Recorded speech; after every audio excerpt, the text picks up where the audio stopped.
Okay, and we're back. So I was thinking about the question where you say you take something away from it every time, and I asked you what were the different things that you take away from it, and you ended up just agreeing with me, but I was thinking about how you were talking about reproduction as one of the things that the AI was talking about as like very important. And I was wondering if that was something that you had taken from it before, or if this was actually a new thing that you took from this movie Ah, this time. I would say that was a newer thing, because it had been some time since I seen it last, and I believe the last time I saw it, I took, we'll say more of the like, what is it to be human kind of thing, Mm, and then once I started thinking about that, watching it this time, normally I just throw it on and I'm like, okay, cool, and I don't like think about it while I'm watching it, if that makes sense. I just kind of enjoy the yeah. ride and then I mull it over afterwards.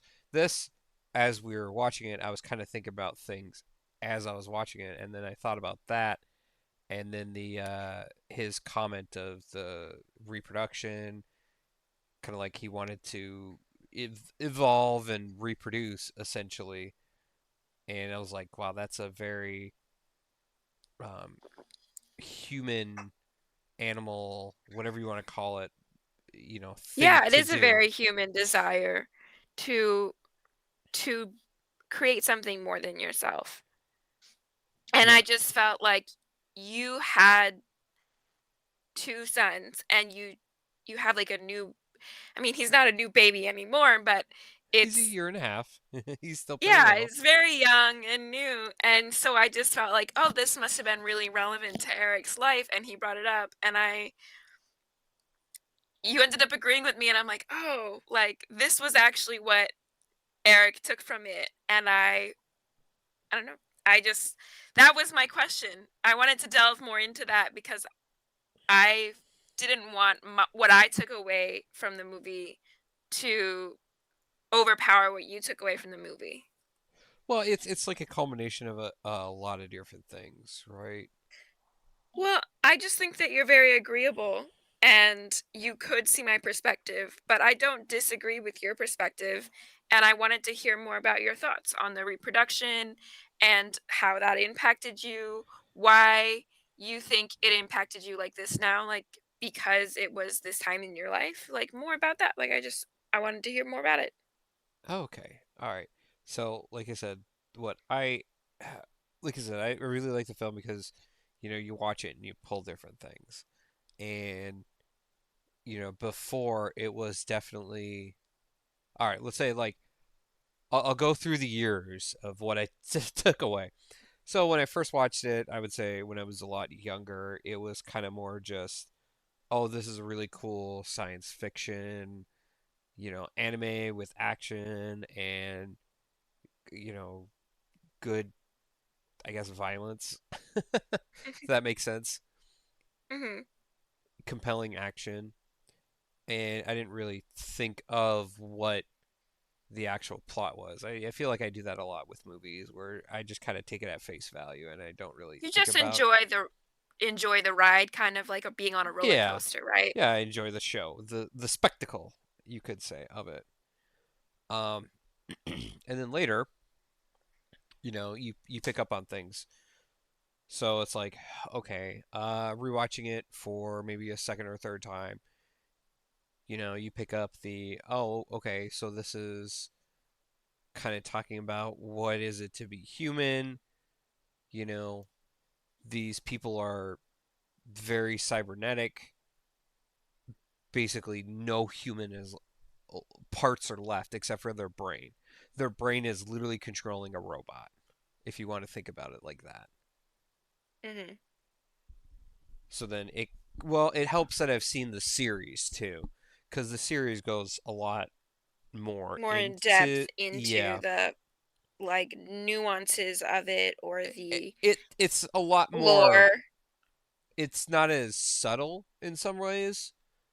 There's literally an episode where they have these like spider tanks, right?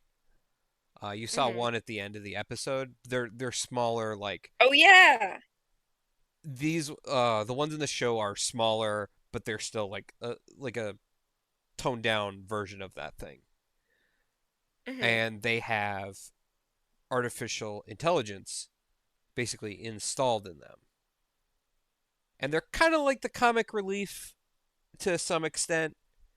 So they kind of joke around and do like things, which is fine. But there's like a specifically one episode I remember because it sticks out in my mind where all the tanks get together and they're doing like maintenance on them or something. So they're all just talking, right? About kind of their Mhm. last missions, what's going on, and then what the show refers to as a ghost. And it doesn't say it in the movie. They kind of like glance on it, but your ghost is essentially your soul, your memories, and if, you know, we can have those things, why can't these tanks? Because they have their own set of memories, their own experiences. What makes them different from a human? Is it that quote unquote ghost? Or do they have their own ghost now that they have Memories? memories? Yeah, kind of that awareness. Interesting. So it goes into the question of they So don't this really like so this answer was it. an episode about these tanks, these spider tanks, Yeah, questioning their own existence and if they had a soul and if they were. yes. And it's just them talking about it. That's it. It doesn't answer anything. It's just kind of like going back and forth where one is like a few of them are saying like, well, maybe we do, maybe we don't. What, nobody gives a concrete answer. Hmm. So it's a kind of very philosophical. But and they joke around and they do things and it's like I said, it's really interesting and I think you would like the show because I probably would. It it really but this episode really humanized what was usually the comic relief to you. well, not necessarily the comic relief, but they're just kind of like side characters in the story, right? The best shows have great side character arcs. Mm-hmm. I agree. And it's an interesting question because these are essentially artificial intelligence, but it's not Mhm. like let's say like a chat GPT thing where it's online. Each tank has their own unique memories, own unique personalities, you could say. They all have their own, you know, experiences. While they can share those experiences, they're not the same. It's like if I was recounting what I did the other day to you. Mhm. Very humanized, Yeah. very individual personalities.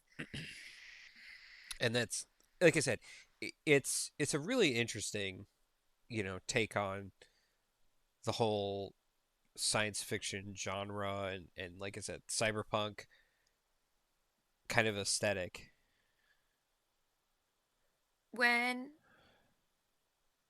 these works were written, computer technology was just starting to be developed, and they were questioning what are the consequences of this being created? What is the future going to look like? Right? We've got that retrofuturism. Hmm. Now that we're in this future, how do you think it compares? I think, uh, I mean, if you want to take a step back and kind of talk about cyberpunk as a whole, I feel like a good example is look at Star Trek, right? Star Trek talked about like quantum computing and all these complex things because they looked into it. They said, well, how crazy can we get? And at the time that was science fiction. And then now Right. quantum computing is a real thing. And if you look at it, the warp scale on Star Trek. right? Mhm. They can't technically go past the speed of light, which is what Einstein theorized. You can't go faster than the speed of light. That's why when they go, we're at warp 9.9, 10 is the speed of light. Gotcha. And there's clever ways that they wrote around that and some other stuff, shenanigans, but in like the normal lore and everything, unless something extreme happens, they can't go faster than the speed of light. I think what's really interesting is that I heard that they did kind of consult scientists and try to make things as theoretically possible as possible. Does that make sense? Yeah, Like they tried to when they got more into the details of it for next gen. I think the original Star Trek was very much a space western, but when you get into Star Trek, as most of us know it, with the next generation, all these other variants, there has much more lore in it, much more of the machinery instead of just like wooden cubes yeah. No, and strings. I mean, it was a product of its time, definitely. And like even with Blade Runner, when if we take a step back and talk about Blade Runner too, since we read the book, I feel Mm, like you have to have a certain sense of knowledge of technology to go, okay, well, what's the next step? What's the next step? What's the next step? And then take it three more times and then go, okay, that's where my story is going to start. Or this is going to be what's canon, you could say, in the story. And then we have replicants, which are artificial people, but right. their battery can only last a certain amount of time to prevent them from. Actually, so do replicants only live 7 years? Yeah, so I believe in the book it was 7 years, but in the movie it was 4 years. Okay, so here's something that just occurred to me was do you think it's based on the idea that every 7 years, every single cell in our body is replaced by a new cell because our own bodies regenerate and replicants can't do that? Probably that's a pretty good theory on that. I don't know if that was a theory that already existed or if we got the theory from that. But Oh well, that's I mean pretty clever. c- oh, I was just curious. I mean that makes sense though if you really think about it. Um, Right? I know in I the movie they basically when one of the replicants is talking to I think Tyrael, the guy who's in charge of the company, right? Because Mhm. he talks to him. One of the famous lines is, oh gosh, here let me look it up because I don't want to butcher it. But he's basically talking to him about his existence, and it's something akin to the light that burns twice as bright. Oh gosh, here, talk about something else while I look this up really quick. Why? Let me ask you a question. What kind of, you know, are you familiar with Neuromancer at all? So I did get partially through it, and then like halfway through it, but then my library thing expired. I had while I was busy because I had like things I was doing, like appointments. So I I wasn't able to finish it. How far did you get? Let me ask you that.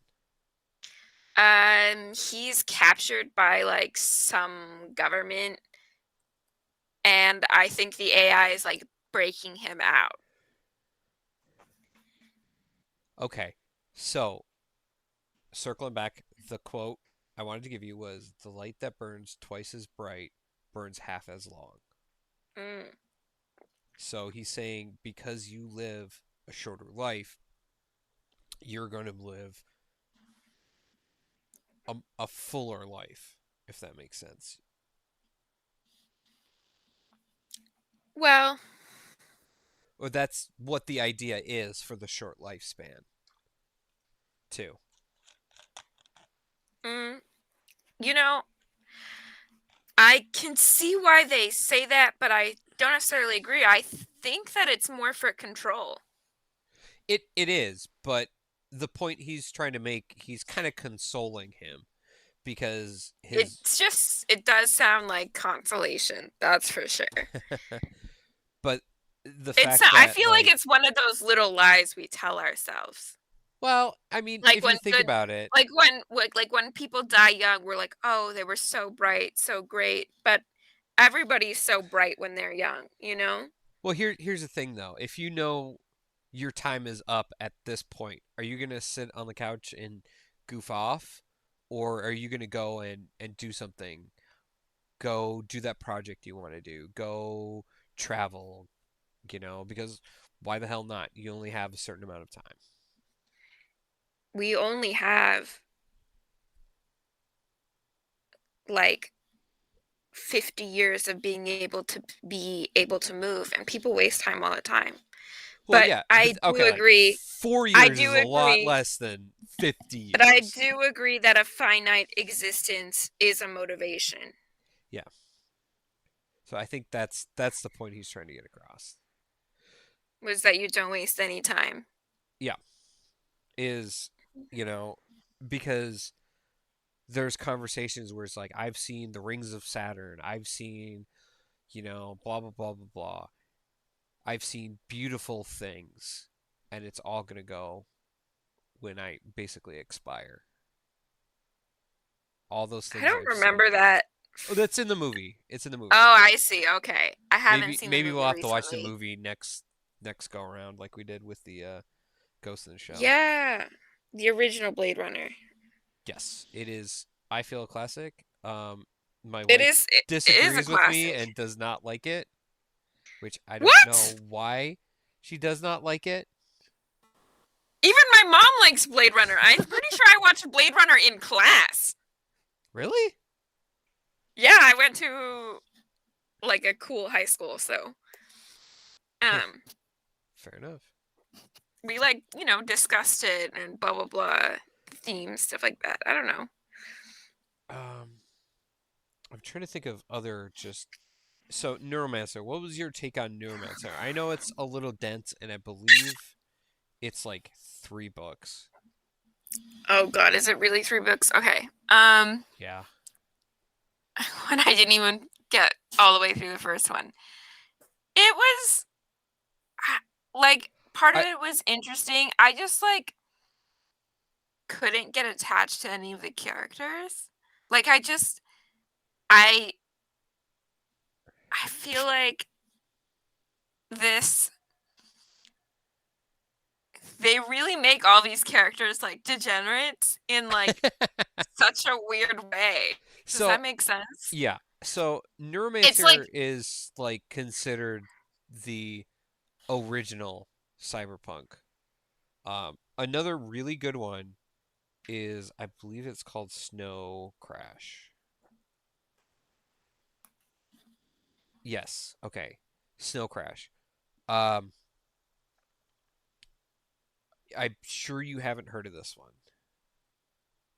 no, probably not. So this one was 1992.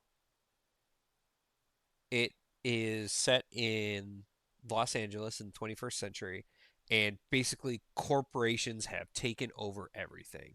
It is you have to pay to drive on the roads. By Neil It's Stephenson. yes. Um, 5 on each copy. so I think this one is a little bit better than Neuromancer. Honestly, I felt like Neuromancer is just really dense and kind of hard to get into, and if you're not paying attention, like I listen to the audiobooks. I know you do too. Yeah, Like if you I did do the audiobook for this one because I just if you ah lose man. focus for like 5 minutes, you'll come back and go, wait, what the hell is going on? No, actually, that's why I didn't get to, because I kept going back like again and again and again. Yeah, it's super hard. It's not a horrible book, but it's just like I said, really dense. Um, but Snow Crash, I feel would be a little bit more up your alley. Uh, it's basically this guy is recruited into going into this essentially like the metaverse, right? They have like the internet is the metaverse, the whole internet. So he's going in and he's like investigating this virus called Snow Crash, where if somebody sees it, they like freak out and I think they die. It's been a while since I've seen it. Oh wow. Okay. I think there's something to be said about reading the classics and reviewing the classics, and there's something interesting because as times change, context changes and our interpretation of things changes. And it's there's things you read for enjoyment and there's things you read for education, if that makes sense. Yeah. So it's for a lot of the things that we are choosing to read that are classics is to go, oh, this is where everything came from. This is the origin. Well, This is here's like the primordial ooze, here's right? is here's is kind of funny. The metaverse is actually he coined that phrase in this Oh, book. I, So yeah. so that's kind of where and it's the virtual experience, right? So you're walking Yeah. around doing things in it, not how we see it. He envisioned it a little bit differently, but very very similar. I actually am very interested in the idea of virtual reality, but they are definitely not developing it like they should be. I think there's something to be said for how we imagine the future and how the future becomes. Yeah. And that's what I think is so interesting about cyberpunk. I think that retrofuturism really gives you it means so much about the time that it comes from, I feel like. Oh, so I like cyberpunk. So at its essence, and cyberpunk is essentially dystopian future,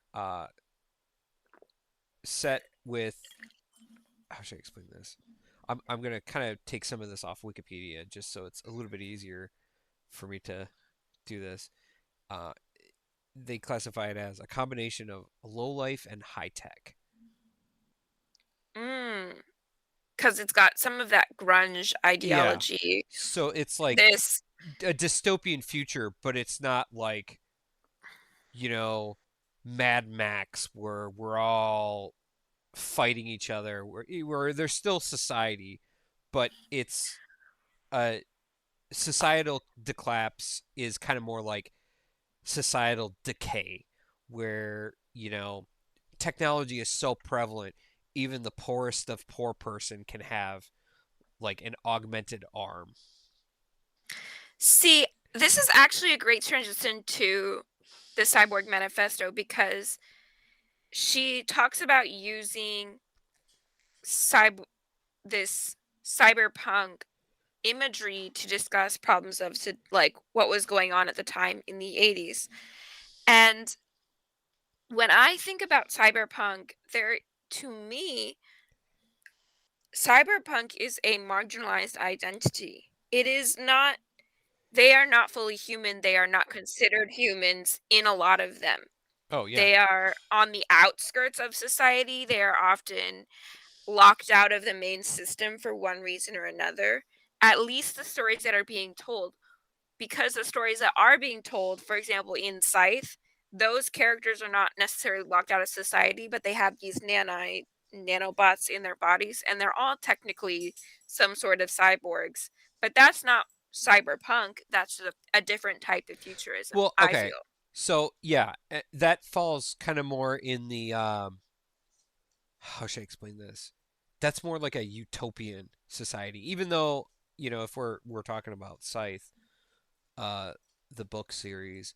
That's more of a utopian society, but with the actual we follow the Sice, and we'll talk about it another day. But Yeah, we'll that's kind of discuss more this book like another time.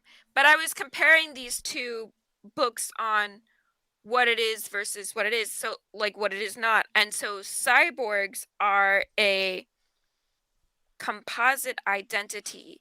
And the Cyborg Manifesto discusses this as like a hybrid creature.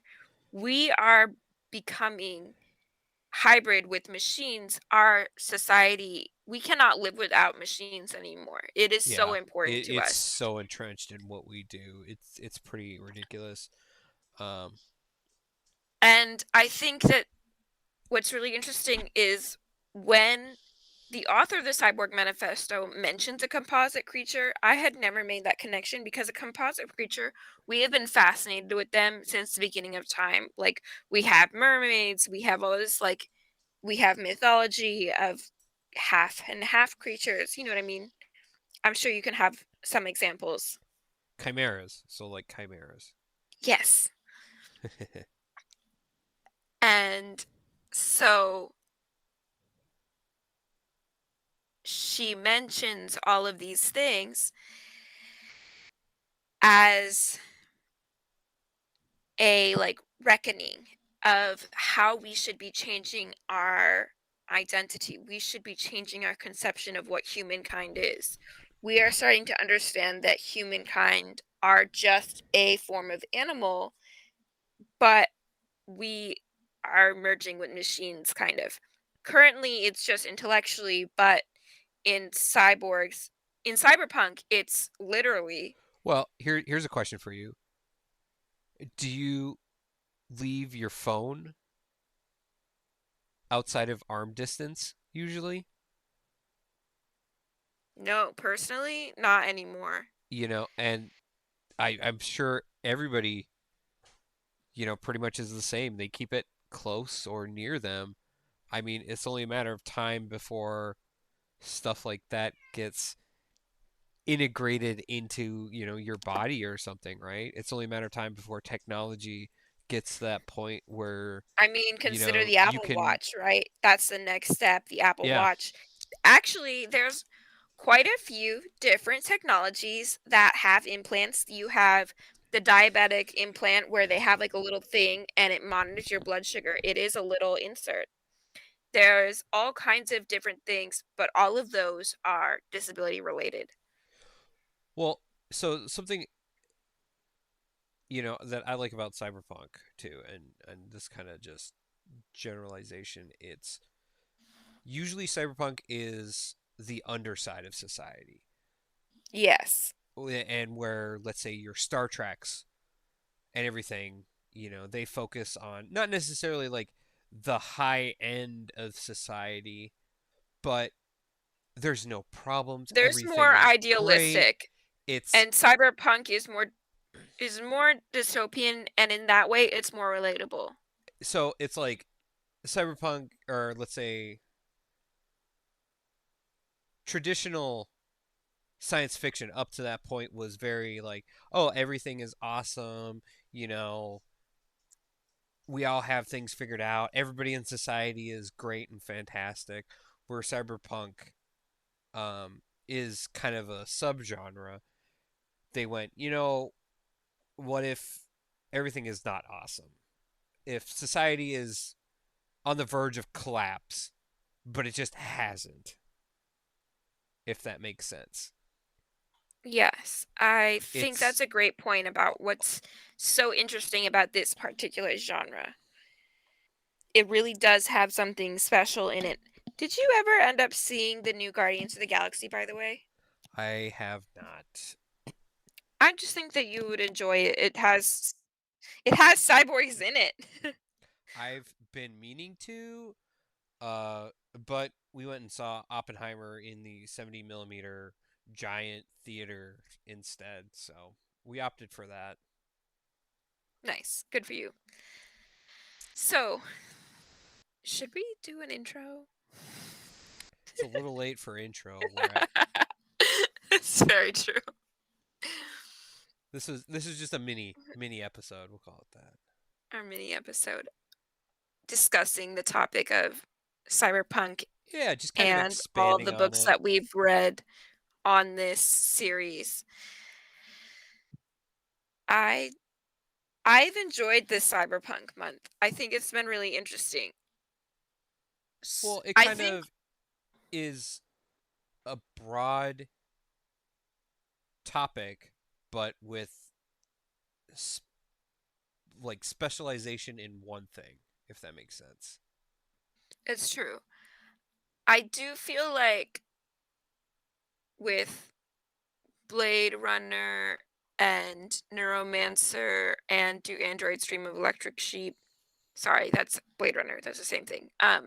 Well, yeah, it is the same. They changed its name, whatever. Both both Yeah, of it's just. Blade Runner and Neuromancer, it has this particular flavor, right?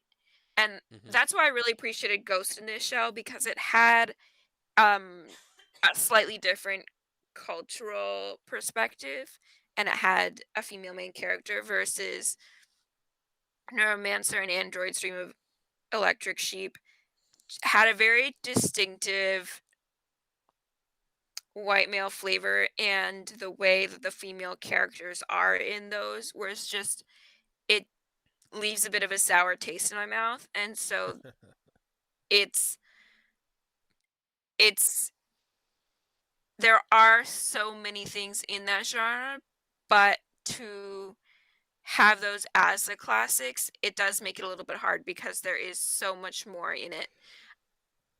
I Well, think that I I just it's just a a thing. I think that it tries for when it was made and for who wrote it, but it does impact it, you know? okay. So let's take a step back. These are all older IPs, right? So we'll say Yes. early 90s and before, right? I So mean, wasn't it written in the 60s? yes, Doing Blade Great Runner Stream of was, Electric Sheep? but the movie was made a lot later. Um, again, the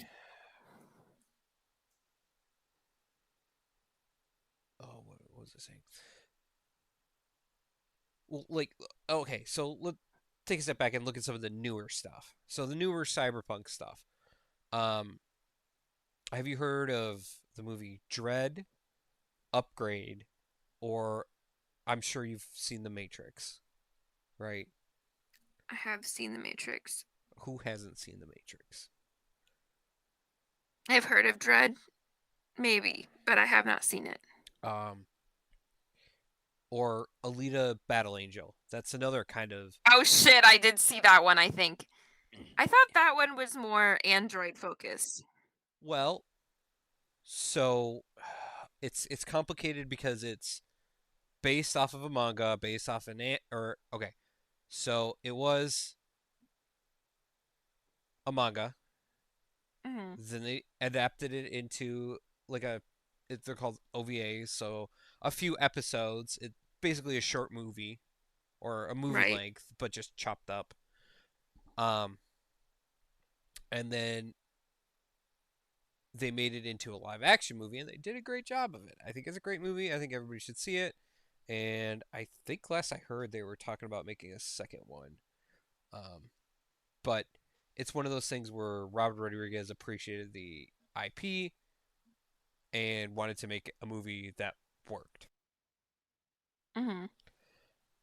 And that's another one of those really good if you want to get into female led roles that doesn't, beat you over the head with, oh, look, oh, we have a female, look at me. Where something like, what, Miss Marvel? Marvel? What? Oh, crap. I'm trying to think of the Marvel movie that was. I think it was Captain Captain Marvel, Marvel. where Captain Marvel, she was very arrogant in that. And then, like, a lot of the promotion was, ooh, look at what we have. We have a female character Marvel inspiring. being so behind on finally having a female lead. Just, oh yeah, here, finally, give us claps for being at the last in the race. Yeah, and it's like I think I can't remember if it was her or Brie Larson or somebody else that said, "Oh, I'm the first female strong character ever in movies." It's like, I feel like no. every single movie promotion, every single female character, the actress has to say that. I feel like it must be in their fucking contracts. No, I swear. I feel like it's every single fucking time, and the internet is always outraged. It must be something in their contracts. It's just like, do you guys like ignore every other studio that makes movies ever? Well, I think it's this context collapse slash context change because they interpret women expressing agency in past movies as them not expressing agency because the context has changed and how we view women expressing agency has changed. However, Oh, that's a mouthful. sorry, was that too much? No, I got what you said, but I Too meta? they're kind of um but they really are out of touch. But I'm saying like these are good. I'll get to my point because I kind of got sidetracked. You know, the original Judge Dredd, I wasn't a huge fan of. The one with Sylvester Stallone. It was, Hmm. I mean, it was okay. It was a little campy. I mean, the acting was just ridiculously over the top. Oh, But I love camp. you know, great. But the Dredd. So it was a remake of essentially Judge Dredd. And I mean, the property is a comic and they have a whole bunch of other stuff that goes with that. Hmm. So it's not like, oh, they're remaking the movie. They're like, well, kind of, but not really. I felt like that one was really good. That just had a interesting, almost like Attack on Precinct 13 or even the Raid Redemption, if you're familiar with those movies, feel Well, to it. so here's my thing is I try hard to get read books from different perspectives. And it's not just like, oh, female versus male, this and that. It's people from different countries and what kind of books they read. Like, it could be, for example, I really enjoy Hitchhiker's Guide to the Galaxy that has a very, like, British humor. It's Yes, very classically British, it's and I find that interesting, you know? well, it's definitely breaks the mold of a three act structure. Um, how many of the books have you read? Because there's I quite a few listened now. to the audiobooks of all 6 of them. Okay, I think I got like up to the last one or two, but going through those books, it has a very hey, let's go do the thing. Okay, cool, and then they kind of get into shenanigans, and then it's It's a like lot like like guys going out for a pub night and just wandering around. and then shit happens, and then they do something else, and Yeah. it, yeah, it definitely is a very unconventional series, in a good way. He does it very well, and it's not like a three act structure at all. Well, the point isn't about the story structure, the point is enjoying it along the way because it's just very It's yeah, well, witty and it's fun, and the way it's yeah. written, it's stylistically. Oh yeah, no, And it's great. so that's more of what I'm talking about. It's not just like, oh, it's a white man writing it. It's like this very specific centered view. You can tell that Neuromancer and the first Blade Runner writing have this kind of similar worldview versus somebody from England and how they write and somebody from France or somebody from Jamaica or somebody Yeah. from Yoruba. Those are all have so many different perspectives. And because I have been trying to make an effort, and I'm not saying I enjoy all of the books that I read, but it does it does have such a stark contrast to me. And we in school, we are often given white male perspectives in books. And so it's a perspective that I am more familiar with, and it can be comforting, but to me it's just like become boring because I've seen it so often Oh, that yeah. Is that like when we were talking about the Scythe book, and you're like, oh my gosh, it's such a white man. It's like actually the guy who wrote it was black, and you're just like, oh, oops. I mean, I think that then that means that it was marketed specifically to suburban teenagers I with a white market. But I just don't agree with that. I think I it's think just that it would have been funny. It definitely has American Suburban. I wanna have an episode where I talk about all my assumptions, and we'll see if I'm right or wrong based on how the book was written and that perspectives of that person. well, I Like, think they it's are just no, like, I really like, find out everything you can about that author. I'm gonna have so many just completely wild, out of the box things. We're gonna see how wrong I am. It's gonna be well, great. it's see, I feel like for the timeless books, right? And like I said, I'll reel it back into Cyberpunk specifically. It's not so much, oh, this is a white guy writing this. It, yeah, sure, maybe it's some misogyny in some of those books, which you can kind of tell. It's like, all right, this is Well, a is it little off. timeless? Because some of it doesn't age that well. I would say, okay, so I would say I kind mean, of the big ones, right? The ones that kind of started it. Snow Crash is definitely in that category of timeless ones. I think that's he had his finger on the pulse of where things were going, and he wrote about it, and it's still applicable today. Um, I know it was 92, and we're 23, but still, that's a decent amount of time passes. You'd be surprised at how much innovation comes in that amount of time.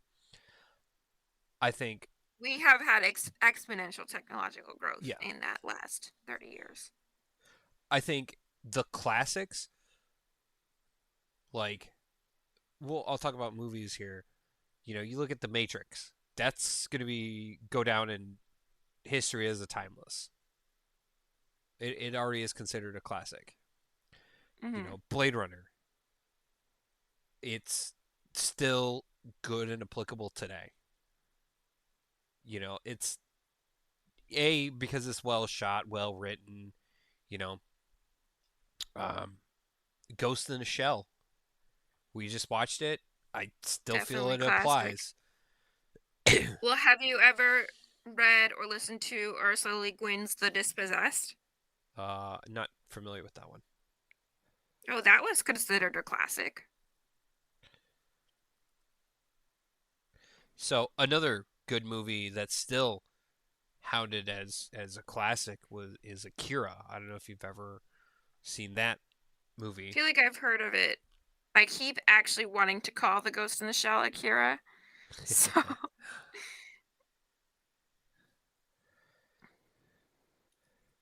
um, but I feel like the ones that are considered timeless will still be timeless in 5, 10, 15 years. Even if they do, we'll say age poorly. Look at again, since we've been talking about Star Trek, look at Star Trek. The original one is still considered a classic, TV show. well, Even though why is it considered that? I think because of the themes, um, if I remember correctly, they that came out when racial discrimination was still kind of baked into culture, right? And them having a mixed cast, and they just go, you know, why does it matter if He's black, or they're a different race. Who cares? We're all in this So do together. you think they're classics because they were very, like, forward-thinking and progressive for their time, so they Um, really changed things? Or do I you think think that they're or, like, because they're still relevant because it doesn't age as poorly now that we're more progressive? I think a bit of both. Hmm. I think it's you know, because just because you're progressive doesn't mean you're good. I'll say that. Right, there's lots of progressive media that sucks. Yeah. I think they wrote it in a way where they didn't have to address it outright, if that makes sense. Because the context they said was this is the future. In the future, this shouldn't even be an issue. We shouldn't even be talking about it because it's not an issue. It's just not a thing, right? Mhm. So why even address it?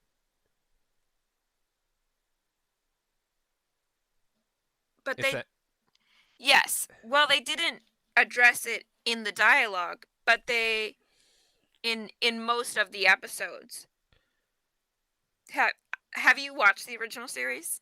a little bit, I'm not a big of fan of it really, and I'll watch maybe like one episode on occasion, and I It just is kind not of a so it's the kind of thing you need to put on the background while you're cooking or doing something else. I, Like that's what because it's the kind of TV show where you can get up, like go to the bathroom and come back and nothing really happened. That's why I loved it. It was a great show for that. But retrofuturism shows us where we are now and where we could be in the future, and I think it puts us into perspective. I think retrofuturism is, like, very much here is, like, what we're going on, and I think that you talk about still being relevant today. I actually that's why I like the Cyborg Manifesto so much. There were a lot of things that she was talking about that are still so relevant. It was I didn't really get any kind of of that. amazing. It was kind of amazing. I paid attention as long as I did for that. I Okay. honestly was really impressed because I For was reading this and it was, like, really jargon heavy, I especially in the beginning, and it was more feminist focused in the beginning, and in the end, I think they like, in the middle, it talks more about the cyborg stuff, but I am kind of I think it's so interesting how instead of focusing on the parts that, like, were topics that you were interested in, you just couldn't absorb anything at all. okay, Because there so was because to me, like, she talks about transhumanism and composite creatures and all this other stuff, but like all these topics that you're interested in. So I was just, you know, okay, okay, so let me reel it back for people who are listening to us. The Cyborg Manifesto is essentially a feminist paper that is extremely jargon heavy, and I tried my best. I tried my best, and I could not you finish did. it. I'm gonna explain it to people who haven't read it or don't know what the hell we're talking about. I It was written felt in the 80s I've and okay. I felt like I and walked into a class that was on the last class of the semester, and they've been going over all of these terms, all of these explanations, and this was like the final lecture, the culmination of everything. And I just went, what the fuck are they talking about? And it then they was go, oh, there definitely will be a so test after we're done. there was no test, but it was way, way too jargon heavy. And this is not like entry level feminism like the Barbie movie. This was like you live and breathe feminism the last 10 years level. you But that's so why like I think it was still relevant, was because it talks about issues with, certain waves of feminism that have become the more popular versions like choice well, not exactly choice feminism, but um this like kind of like natalism feminism and all this kind of stuff where it's like Why are we, like, reducing women to wombs? We as humans should just be talking more about how we can transcend, how we merge with Oh, machines. Like, we okay, should be hold on. prioritizing how cool humans are. I have a question for you.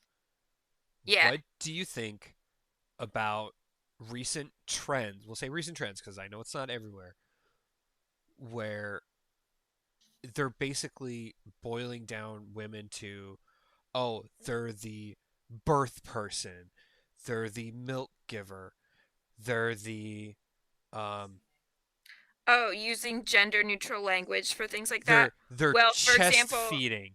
Yeah, because I feel like that's super disrespectful and degrading.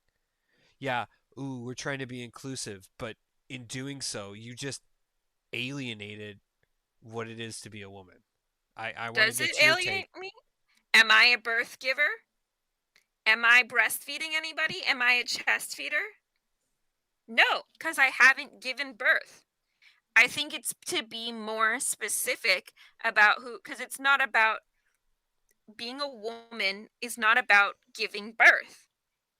And But that's what I they're think that, boiling it down to is just that. no, Because they're that is not calling it. I it's there's a hospital in the UK that started doing that. They're calling basically these gender neutral terms to women, even though they may not have necessarily given birth, but they're the, Is birthing that, person. s- are they doing that for the, like, clinic for reproductive whatever, the baby care clinic, or are they talking, or is that the term they're calling women in general? They're I believe they're calling just women in general that. Because And how that term is supposed to be used is it's supposed to be used for the person who is pregnant and or has given birth in a way that includes trans men who have given birth and or are pregnant, see, and in and a here's the way that problem. women who are infertile and or do not give birth are not included in that. It's being more specific to what people's specific circumstances are. So, here's a question that we can relate this to Cyberpunk. Cyberpunk has an interesting like context and, you know, thought. It's if you can remove your brain and essentially your body is at that point whatever you want it to be, do you think that would benefit society as a whole? Yes.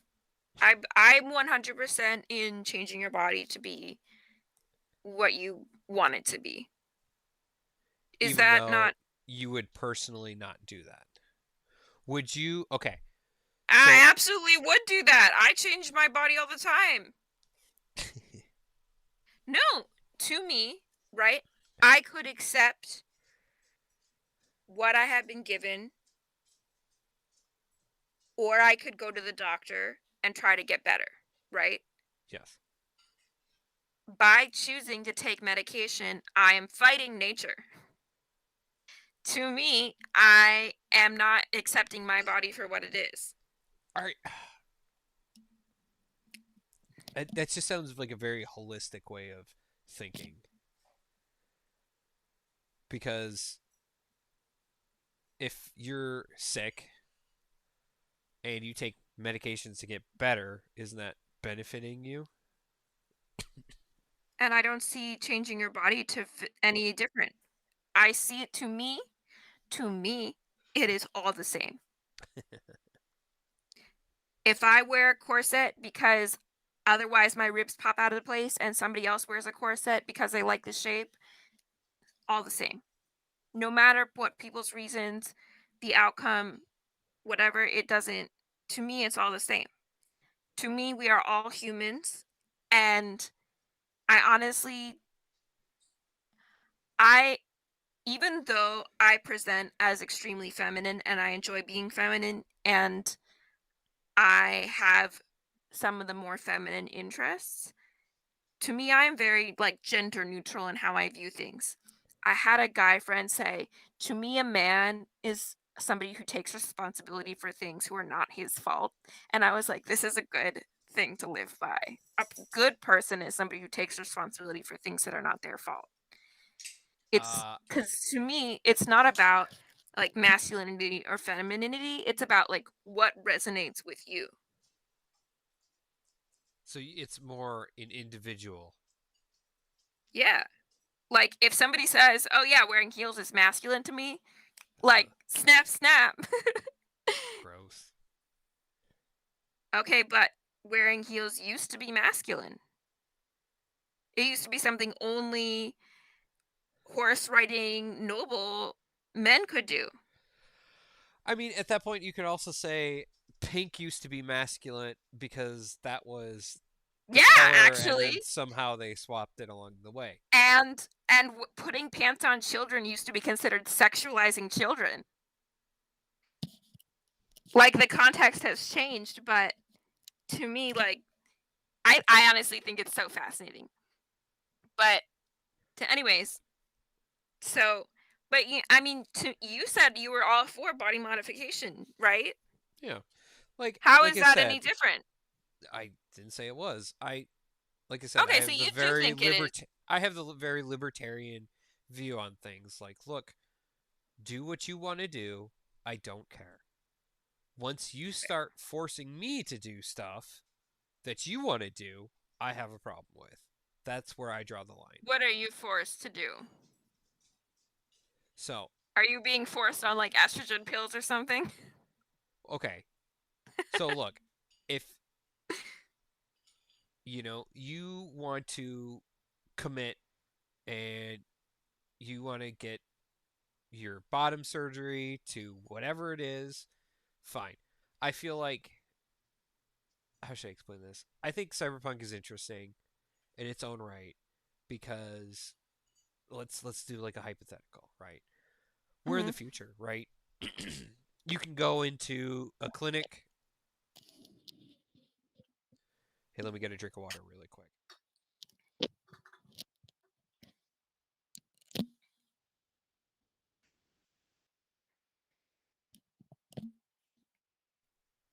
All right, we'll just edit that out. My throat's a little iffy because we've been talking for 57 minutes. I drank my whole glass of water. Well, it's just been taxing on me. Um, I bet. okay. So, pulling up the conversation. So, we're in the future, right? You can go to a Hmm. doctor and just get a new body, let's say. Sure, Oh, we're talking about a hypothetical future, not this current future yeah, compared to cyberpunk. Okay. medical technology is nowhere near that kind of level. I feel like, There's actually this great book on it that I have on my list. Maybe we could, depending on how this hypothetical goes, maybe we could read it. Continue your hypothetical. Listening. so let's say you don't feel comfortable in your body and you can go and swap out whatever you want. Fine. Hmm. Let's say you feel non-binary and you become a non-binary body. I feel like that would be a lot easier than today's society where I feel like people are playing dress up more than an actual commitment. But I love dress up. I'm not Well, talking I about mean, you. I'm not specifically saying, no, no, I get it. You think, well, what is committed commitment to you? yeah, I say How full. much how much does body have to swap? Because like I have friends who have just gotten top surgery and they're non-binary. Then for a So non-binary, that works because right, they're so what level non-binary. of surgery? So with taking medication, like let's say. I'm not non-binary, but to me, my definition of femininity means having more muscles, and I took testosterone. What would that mean to you? Would that mean more commitment to than somebody who didn't? Yes, Okay. there is So to you, it's levels like of somebody commitment. has to alter their body for you to for it to like click in your Yeah, lizard brain. yeah. So, so I all I right. totally think that's fair. I Call this honestly call this here's the thing is transphobic. I don't care. But here's if the I thing is see some dude, and I'm gonna say they're dude, dressed up in a dress, no, not even trying. I mean, Like, oftentimes dudes do just dress up in dresses for fun. Like we have drag queens, and that's for like some people are non-binary, some people are trans, but some people are just drag queens. That's dressing up in a dress, you know. okay, I'm Some not. people just do that, you know. Oh, hold on, I'm But not talking about those guys. okay, Yeah, I understand that. I have problems with other things, but I'm not gonna address that right now. We're talking about like maybe okay, body dysphoria. But look, there's a certain sect I feel that don't have anything else going for them. So they're like, oh, I'm going to dress up as a woman because I, quote, feel like a woman. And then I you feel need like to there's respect way me. better ways to gain attention. There Personally, is. And I feel like there's a certain sect of, we'll say, trans degeneracy. And okay, they're the so loudest amount. here's the thing is, I understand because my lizard brain says beard equals man, boobs equal girl. Yeah. Like, I intellectually, I get, Yeah. like, there's a lizard brain and there's, like, this is what my brain is telling me, like, there's some level of but I am a human, I can be an intellectual and be like, "Okay, we can there's more complicated than that, I don't know everything." I obviously really won the jackpot by having a body that I love, and I want everybody to enjoy having a body that fits their shape as much as my body fits me. But, like, I think I like being a girl way more than, like, most girls I know. And so anybody who wants to be a girl as much as me, like, respect to me. But how if somebody plays what you call dress up for a little bit and then says, "Okay, this feels right," and then they start doing all the things that you would consider commitment, is that does that work for you? Well, if they're at that point, then yeah. But if they didn't play dress up first and then they did all those things, would that be better? Okay. Like if somebody just said, "Okay, you know what? I think I'm just gonna walk into the clinic and All right. just So switch it all here's out what right I'm now." talking about. You're walking down the street. You see, how should I explain this? Let's look at this like a Reddit post or 4chan, right? How many degenerates are on 4chan or Tumblr? I don't know. Nobody uses Tumblr anymore. Okay, let's say Twitter. Oh, I guess it's not Twitter anymore. Oh my gosh. It's still Twitter. Just like Prince was still Prince. You can call him the artist formerly known as Prince or the website formerly known as Twitter, but it's just Twitter, right? Well, let's just put a pin in this and talk about this for another topic because This we really we're did go off topic with this. yeah we're a little off topic, but i.e., you know what? I'm all for in the future, in the cyberpunk world, we'll call it. If you want to go and put your brain into something else, fine. That's an Well, interesting take on, I guess, body dysphoria and whatnot. And it'd be an interesting topic for, you know, I think um, that's the question is how changing your body versus switching your body. That's a very interesting question. I also think that, you know what, this is the future, like the present right now is not ideal.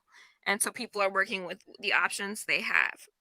And so, to you, what interests you about cyberpunk and cyborgs is the option of body modification and choice. To me, cyberpunk is more about marginalization and disability, because there are a lot of people right now who are disabled. We've got amputees, they have parts, we have people with cerebral palsy, and they have all these different machines that are part of them that keep them alive. We have diabetics with implants. We have, actually, if you're a woman, you can get a little thing implanted in your arm and it will release hormones for you as birth control. All of these things are technology implanted into the body. We are merging with machinery. Yeah. So I'm just going to correct you a little bit. Cyberpunk to me more, I think, well, we did kind of divert a little bit in talking about the Cyber Manifesto, and that's how kind of how we got off track a little bit. But Hmm. Cyberpunk really boils down to like dystopian future society for me, So where it's more about the setting for you. yeah, um, and kind of the tone. It's the setting and the tone I see. because Okay. it's more, how should I explain this? Like Star Trek is shiny and everything is good, and Cyberpunk is everything sucks. Everybody's on drugs, but it's just we're so technology advanced that it's just integrated into everything even more, like to the like utmost extreme, right? I think there's a lot to be discussed about mind altering medication. Um, And, well, because we discussed the mind altering machine in Do Androids Dream of Electric Sheep that didn't appear in the Blade Runner movie, oh yeah, yeah, and yeah, I remember the that. empathy machine. Yeah. And in Neuromancer, the guy was a drug addict, and they did Yep. kind of Well, it's that make his dystopian body, feel, where everything is well, not good. They literally needed machine to alter their brains. well, in Neuromancer, the guy, I kind of get the feeling that in Neuromancer, you get the feeling that everybody who's a drug addict and on the outs of society deserved it because they're a bad person. Like, that's the, like, essential worldview, and it's not really a worldview I necessarily agree with. But that Um, that makes it cyberpunk though. That's what I'm getting at. It's is the the underbelly, the yeah, the grittiness. underbelly of society, you could say. Another okay, really quick, highly recommend this TV show, Cyberpunk Edge Runners. Interesting. It's depressing as all hell, but it's great. Fantastic.